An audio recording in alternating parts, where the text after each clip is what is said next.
हाय दोस्तों, कैसे हो आप सब। आज मैं आपको सुनाने वाली हूँ श्री कृष्ण के सर दर्द की कहानी। सर दर्द तो हम सबको होता है, हम में होता है तो हम कॉफी पी लेते हैं, लेकिन श्री कृष्ण जैसे महान भगवान को सर दर्द हो गया, थोड़ा सा अचंभा है। तो देखते हैं क्यों हुआ, कैसे हुआ, क्या सॉल्यूशन था। तो राधा और कृष्ण के प्रेम के बारे में कौन नहीं जानता। कहते हैं श्री कृष्ण और राधा का विवाह नहीं हो पाया था, लेकिन दोनों में इतना प्रेम था कि आज भी दोनों का नाम एक साथ लिया जाता है। श्री कृष्ण का राधा के लिए प्रेम और राधा का श्री कृष्ण के लिए समर्पण देखते ही बनता था। शायद इसलिए ही अपने आप को सबसे बड़ा भक्त कहने वाले नारद मुनि को राधा से जलन होने लगी थी। यह बात श्री कृष्ण अच्छी तरीके से जानते थे। एक दिन राधा के बारे में बात करने के लिए नारद मुनि श्री कृष्ण के पास आए। यह बात श्री कृष्ण को पता चल गई थी। जैसे ही नारद मुनि वहां पहुंचे तो श्री कृष्ण उन्हें देखकर अपना सिर पकड़कर बैठ गए।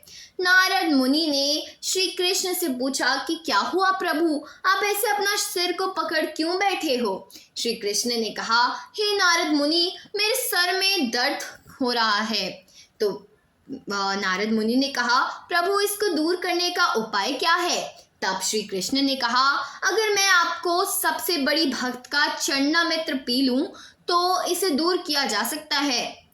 तब नारद मुनि सोचने लगे कि सबसे बड़ा भक्त तो मैं हूँ, लेकिन अगर मैं आपका अपना चरणामृत दूंगा तो मुझे नरक जाने जितना पाप लगेगा। मैं प्रभु को अपना चरणामृत नहीं दे सकता।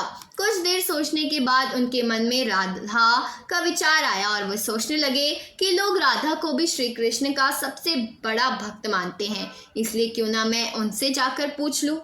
ऐसा सोचकर वह राधा के पास गए और उनसे सारी बात कही। राधा ने जैसे ही सुना, एक बर्तन में उसने अपना पैर धोकर चरणामृत नारद जी को देते हुए कहा, हे मुनिराज, मुझे नहीं पता कि मैं उनकी कितनी बड़ी भक्त हूँ, लेकिन मुझे यह पता है कि श्री कृष्ण को अपना चरणामृत देने से मुझे नरक में जितना पाप लगेगा और मुझे नरक जितनी यातना सहन करनी पड़ेगी। मुनिवर, वह सब मैं सहन कर सकती हूँ, लेकिन अपने स्वामी को पीड़ा में नहीं देख सकती। यह चरणामृत ले जाकर आप उन्हें दे दें। राधा की बात सुनकर नारद जी का पूरा घमंड चूर चूर हो गया और उन्हें पता चल गया कि राधा ही सबसे बड़ी भक्त क्यों है श्री कृष्ण की, और श्री कृष्ण ने यह लीला मुझे समझाने के लिए ही रची है।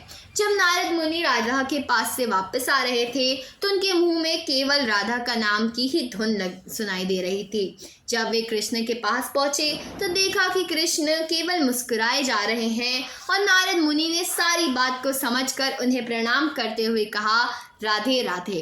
तो दोस्तों, आज की कहानी यही है। पसंद आई हो तो वीडियो को लाइक करना, चैनल को सब्सक्राइब करना।